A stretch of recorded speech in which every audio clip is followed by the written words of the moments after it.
आज फिर कह रहे हैं, जो पहले कहा था आज फिर कहकर जा रहे हैं। शरीर के अंदर बच्चादानी में कोई पुरुष कोई नारी के शरीर के अंदर कितनी भी गांठ हो जाए, डॉक्टर का इलाज करवाना चालू करो और 1 लोटा जल ले जाकर, जो ध्यान देना, शरीर के अंदर बच्चादानी में कोई पुरुष कोई नारी के शरीर के अंदर कितनी भी गांठ हो जाए, डॉक्टर का इलाज करवाना चालू करो और 1 लोटा जल ले जाकर, जो ध्यान देना, 1 लोटा जल ले जाकर, जो शिवलिंग है, और शिवलिंग की जो जलाधारी है, ये जो गोल जलाधारी है, चौकोर जलाधारी है, षडाकर जलाधारी है, जो भी जलाधारी शिवजी के शिवलिंग की जो जलाधारी है, अगर तिलकेश्वरी माता का नाम लेकर, फिर से बोलो कौन सी माता? तिलकेश्वरी।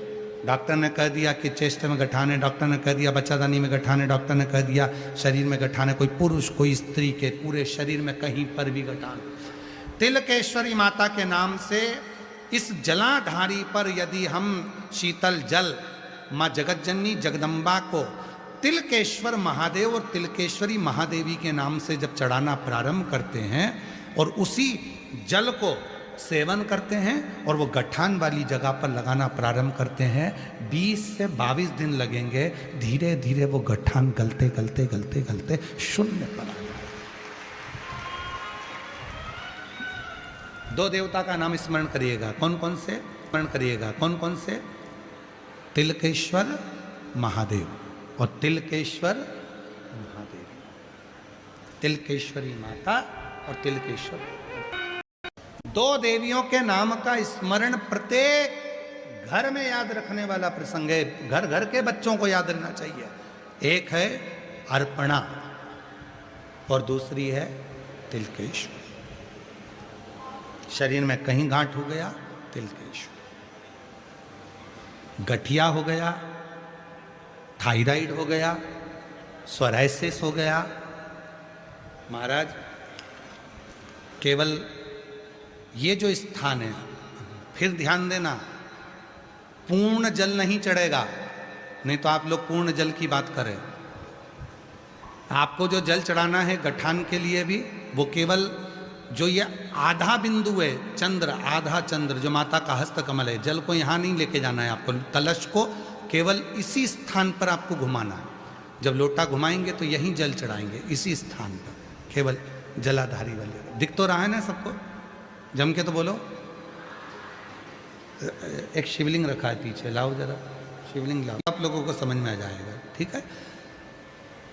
तिलकेश्वरी माता का जब नाम लेकर जो जल चढ़ाएंगे, तो जैसे ये अपना कलश है, कलश से जल चढ़ाएंगे तो यहाँ से चढ़ाएंगे और यहीं तक जाएगा, फिर जल चढ़ाकर यहीं से यहीं पर उस जल को समर्पित करते रहेंगे, तिलकेश्वरी माता का नाम लेकर, तिलकेश्वर महादेव का नाम लेकर। और नीचे कटोरी लगा कर रखें, उस जल को उसमें झेल कर लाएं और उस जल का सेवन करें। उसी तरह यदि थायराइड है, सोराइसिस है, या शरीर से जुड़ी हुई कोई भी तकलीफ अपने शरीर में आती है, तो दुर्वा, 7 दुर्वा 7 स्थान पर ऐसे रख दें और उसी जल को फिर चढ़ाएं। उसी 7 दुर्वा को लेकर आ जाएं, एक एक दिन तक एक एक दुर्वा को खाना प्रारंभ करो, फिर थायराइड की जांच करवाओ।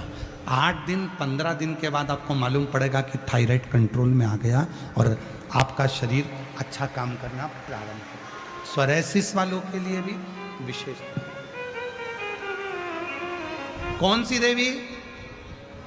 जम के बोलो, तिलकेश्वरी माता। वर्णन आया है शिव महापुराण में, तो नाम का स्मरण अपने पास में रखिएगा। चलो सब लोग बोलेंगे, पहला नाम कौन सा है? अर्पणा। और दूसरा नाम कौन सा है?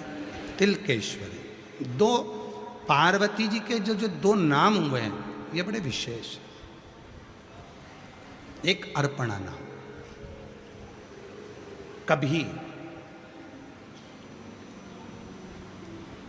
कभी कोई बच्चा शरीर से कमज़ोर है बहुत ज़्यादा, उसका शरीर उठता है, खड़ा होता है, गिर जाता है, पाँव काम नहीं कर रहा है, हाथ काम नहीं कर रहा, शरीर से बहुत दुर्बल है, बहुत कमजोर है, बहुत ज़्यादा कमजोर।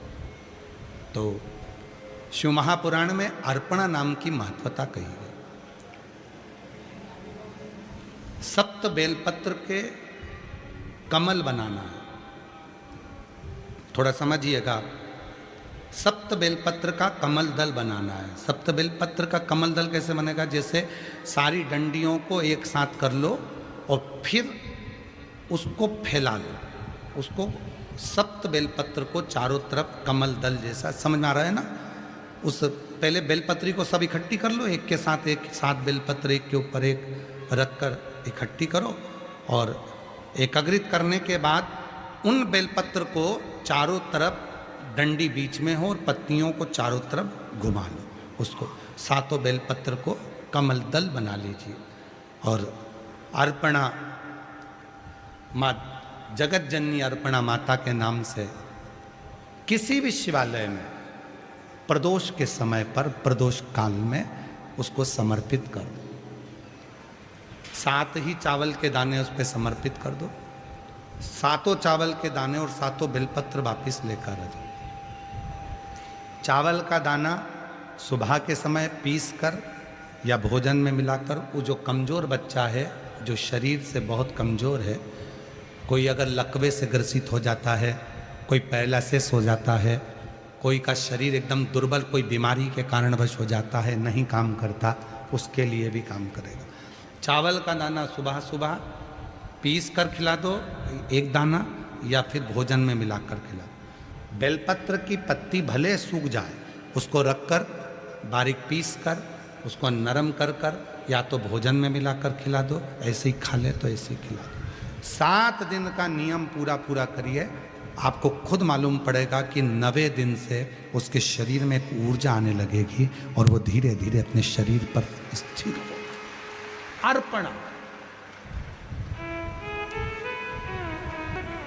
मां जगतजननी अर्पणा हो गई थी, और जब पूर्ण तरह से मां अर्पणा हो गई तब भगवान देवादिदेव महादेव उसी जगह पर प्रकट हो जाते।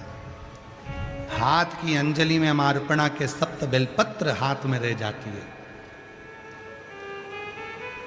और मां पार्वती की सहेली गजमुखी के पास में धान का पात्र रह जाता है। गजमुखी के पास में धान का पात्र है। पार्वती जी की सहेली थी गजमुखी, शरीर नारी का था, चेहरा हाथी का था, गजमुखी थी। गजमुखी के पास में पात्र है, उसमें धान है, धान हाथ में रह गया। सप्त बेलपत्र मां जगत जननी जगदम्बा के हाथ में रह गई और शिव प्रकट हो गए। अर्पणा क्या चाहती हो? आपके लिए ये शरीर ऐसा हो गया, इस शरीर को शुद्ध कर दीजिए। शिव जी ने तुरंत माँ जगत जननी को दर्शन देकर, और जो शरीर पूर्ण कमजोर था, दुर्बल था, काला था, शरीर बहुत हड्डी का ढांचा हो गया था, मेरे शंकर भगवान ने दर्शन देकर, स्पर्श कर कर अर्पणा को फिर वापिस स्वस्थ कर दिया। तो अर्पणा एक माता का नाम है तिलकेश्वरी।